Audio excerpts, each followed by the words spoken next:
Well, practice one's in the books. It's first time that we've been on the field together since last December in a football setting. Um, it looked like it. It looked like we've been away from Big John, our strength and conditioning staff, for 4 months. I think that it probably gave all of our players and staff a greater appreciation for the tremendous job that our strength and conditioning group does, throughout the year with our players. And I told the players, I mean, it's not something we didn't expect. I knew that we would not be in near the physical shape that we have been in preseasons in the past with our program. But it is where we are. It's our starting point. So, we had a practice not quite as long as we typically would on day one, but probably got just as many reps. We're having to structure practice differently because of some of the protocols that are in place. And the positive of that is a lot of guys are getting a lot of reps. I think that's good for a young football team. But I think that day one is important. It's important for us to get back out there and be doing what we trained to do, what the players came here to do. It's important for us to establish kind of where we are. It's important to get some film so now we can evaluate, we can correct, we can push to improve. And the players are very in tune with that's what needs to happen. So, you spend half of your post-practice talk now talking about make sure you wear your mask, make sure we're socially distanced when we're eating lunch. Here's how the training room is going to work with COVID policies. It's just so much stuff that we're having to do with that stuff that it's going to be difficult to manage as far as keeping the players really dialed in to also preparing to get ready to play a game, in about a month. Okay, we'll open it up to questions, please. All right, Coach, what were the emotions like for you when you ran onto the field today? Because obviously, as you said, it's probably the longest you've been without a team, in your whole coaching career. Right. I mean, it's excited. Everybody was early on the field. We had a great buzz and energy to start practice. The guys were really enthusiastic, but certainly I think this whole thing has made all of us, not that we didn't appreciate, what we do already, but just really a tremendous appreciation for the opportunities we have daily to be with these young men, to have the job that we have. I think the players are appreciative of having the opportunities they have. So just a lot of excitement.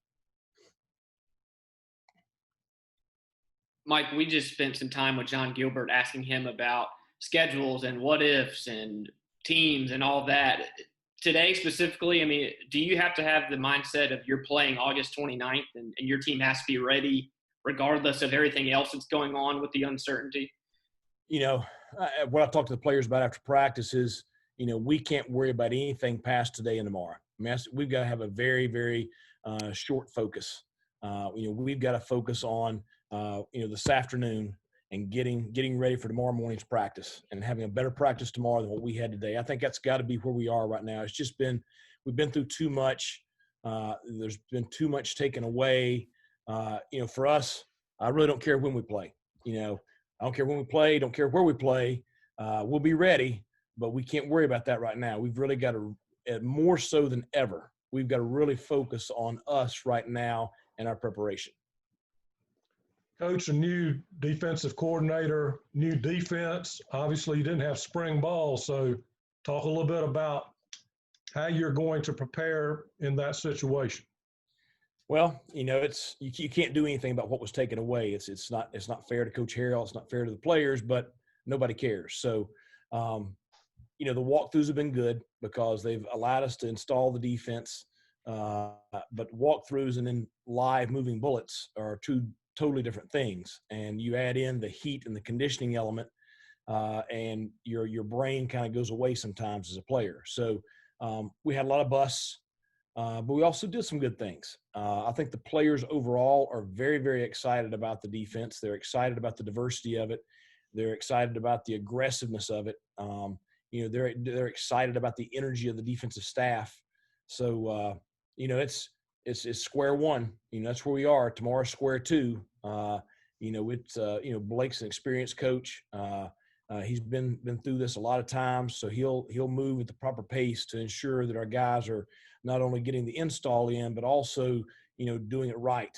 Focusing on the little things, focusing on the fundamentals, focusing on the things that win football games. Coach, can you give us an idea of just how spread out you guys are out there between fields and kind of how you're trying to monitor all that with everybody spaced out? Well, it's we're practicing basically on 3 different fields, and you kind of have multiple practices going on at the same time. It's really stretched our coaching staff extremely thin. But it's something that we have to do right now.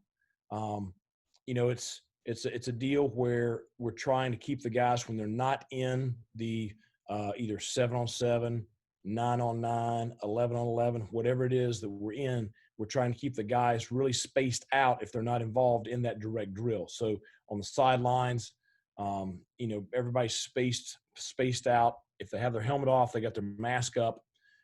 You really got it's a deal where you got to really be cautious right there. But they have to keep that mask up if they don't have their face covering on, if they don't have their helmet on. So I got to stay on them about it because we're all creatures of habit. We all revert back to, okay, it's a water break. They all swarm to the same place, even though you got water set up all over the place. We just got to keep reminding them, keep harping on them. We've got to be diligent about just, distancing, have your mask up if your helmet's off, be conscientious of, washing your hands when you come off the field, all those things. Coach, going off along that, now that you have everybody together, in dealing with college students, what has been the coaching staff's message to the players as far as taking protocols and safety measures away from the field? It's been a constant message, and we talked about it at length last night with the student body coming back in a matter of days. We talk about it a lot in the past for different reasons that, we have more at risk and more to lose than, the general student does.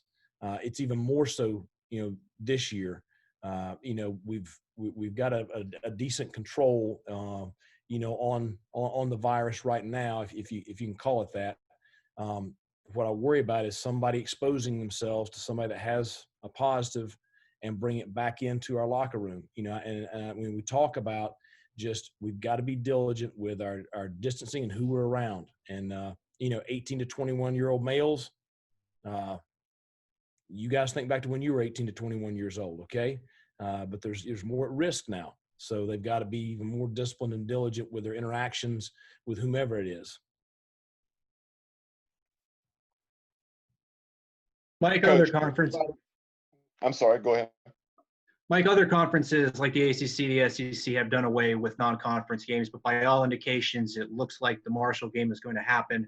Given the ties between the two schools, the historical significance of this being 50 years since the 1970 tragedy, do you think it's important for those reasons that game is played? I do.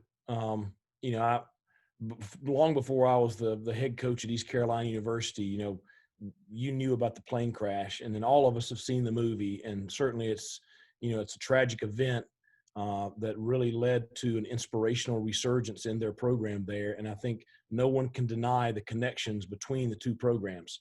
And I think it's something that we should, commemorate. We should remember. We should remember those that lost their lives.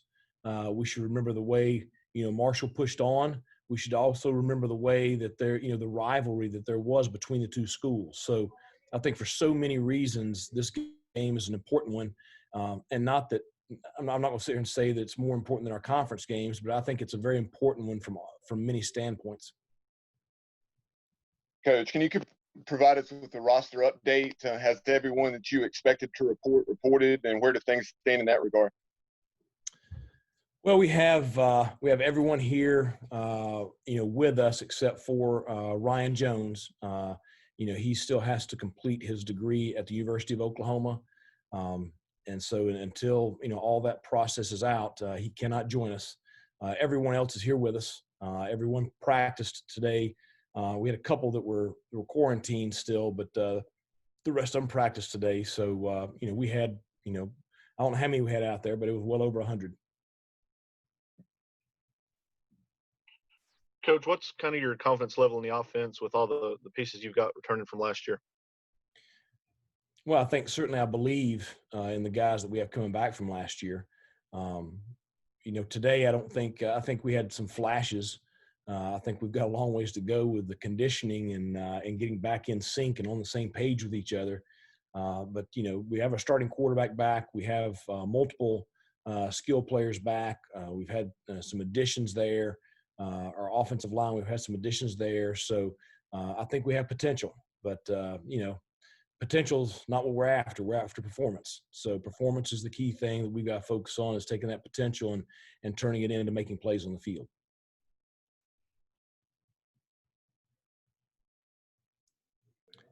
Anything else? Okay, guys. I hate we got to meet like this. I wished it was in person. So maybe at some point